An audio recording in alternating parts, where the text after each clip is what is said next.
మరణము యొక్క అర్థమును చించివేసిన మరణం. ఈ కొత్త పిల్లలు వచ్చారు కాబట్టి వాళ్ళ కొరకు ఆ వాక్యం చూపిస్తాను. 1 తిమోతి 1:10 అనుకుంటా, చూడన్నాను. అగ్రికల్చరల్ ఇంజనీరింగ్ అంటే మీరేనమ్మా? సంతోషం. పాలిటెక్నికా? BSc agriculture. ఓకే అమ్మా.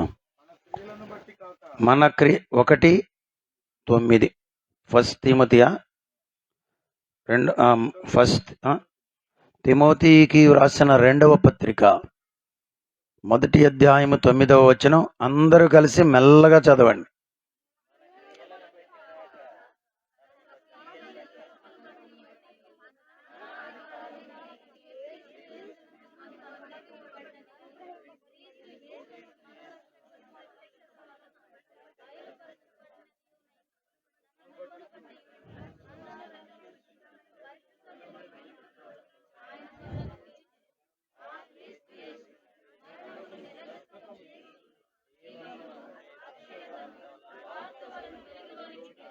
ఆమేన్, హల్లెలూయా.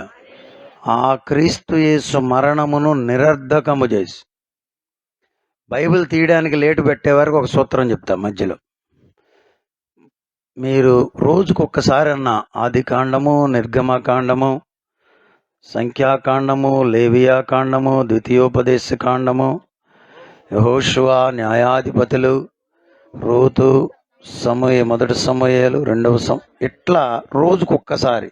ఎంత టైం పడుతుందా? 2 నిమిషాలు పడుద్ది. రోజుకొక్కసారి 1 సంవత్సరం పాటు పెట్టుకొని చదవండి. ఇవాటి నుంచే మొదలెట్టండి. 2 నిమిషాలు జీవితంలో బైబిల్కి ఇవ్వలేరా? ఆది కాండం కానుండి ఈ పిల్లలు చెప్పేస్తున్నారు. నేను కూడా ఒకసారి మెమరైజ్ చేసే కానీ మళ్ళీ ఇప్పుడు మర్చిపోయా. మనం మళ్ళా చేయడం మంచిది. స్తోత్రం, హల్లెలూయా. ఎంత పెద్ద మాస్టర్ అయినా 8వ తరగతి 8వ ఎక్కని చెప్పమంటే టక్టక్ చెప్పేయగలం. అప్పుడంటే వాస్తలు పెట్టేటట్టు పడ్డాయి కాబట్టి ఇంకా గుర్తున్నాయి. ఇంకా మనం కూడా చేయటం మంచిది. స్తోత్రం. అమ్మ, అక్కడ రాయబడిన మాట ఏంటంటే, ఆ క్రీస్తు యేసు మరణమును నిరర్ధకము చేశాడు. మీరు 4 వచ్చినట్టున్నారు. 4రేనా? 4 రక్షణ పొంది బాప్తిసం పొందారా? ఇంకా పొందనోళ్ళు ఎవరన్నా ఉన్నారు? చేయి చూపించండి ఉంటే. మీ 4 పొందలేదా? ఓకే. నువ్వు ఒక్కడే వచ్చావు, మీ బ్రదర్ కూడా వచ్చారు? మీ 2 బ్రదర్సా? నువ్వే? ఓకే. ఆయన ఈ బాబు సంగతులే నువ్వు తెలుసుగా నాకు. మీరు వినండి, మనం యేసు ప్రభువుని ఎందుకు నమ్ముకుని పరుగులు ఎత్తుతున్నామంటే, తిట్టినా, కొట్టినా, బాధినా, హింసించినా, బాధ పెట్టినా, పిచ్చోళ్ళలాగా ఎందుకు యేసయ్య ఎమ్మడి పడుతున్నామంటే, వీళ్ళందరూ మనల్ని రకరకాలుగా మాట్లాడుతున్నారు. లోకం ఇవాళ మరీ ఆంధ్రప్రదేశ్లో చెలరేగిపోతున్నారు సువార్తకు వ్యతిరేకంగా. ఎందుకని మీకు డౌట్. సింపుల్ సమాధానం చెప్తా. ఎందుకంటే దేవుని పని వాళ్ళు అనుకున్న దానికన్నా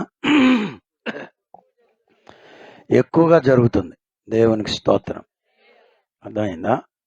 కాబట్టి వాళ్ళకి ఎక్కుతుంది.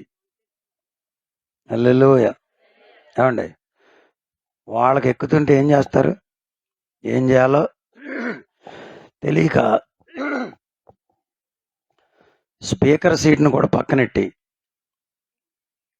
చెప్పండి, ఈ ఆఖరి సీటు మీద పడుతున్నారు.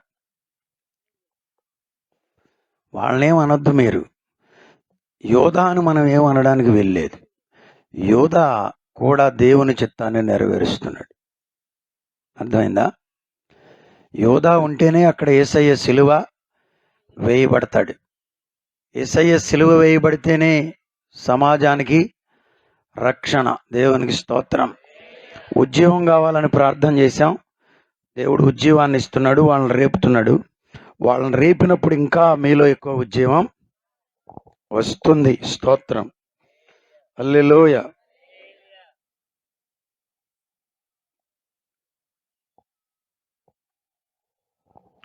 మీరు ఎందుకు యేసుని వెంబడిస్తున్నారంటే, ప్రపంచ చరిత్రలో యేసయ్య ఒక్కడే మరణించి తిరిగి లేచాడు. ఆయన లేవడం మాత్రమే కాదు, సృష్టికర్త అయి ఉండి భూలోకానికి వచ్చి మరణించి తిరిగి లేచాడు. కాబట్టి ఏ దేవుడు ఆకాశాన్ని చేశాడో, భూమిని చేశాడో, సూర్య చంద్ర నక్షత్రాదులను చేశాడో. హల్లెలూయా. ఈ పిల్లలేరి, ఈ పిల్ల బ్యాచ్ అంతా చూడండి. వీళ్ళు ఓడలు చేస్తారు, చిన్న చిన్న పడవలు చేస్తారు, కత్తి పడవలు కూడా చేస్తారు, బొమ్మరిళ్ళు కడుతున్నారా? వాళ్ళు చేయగలిగింది అది. ఓకేనా?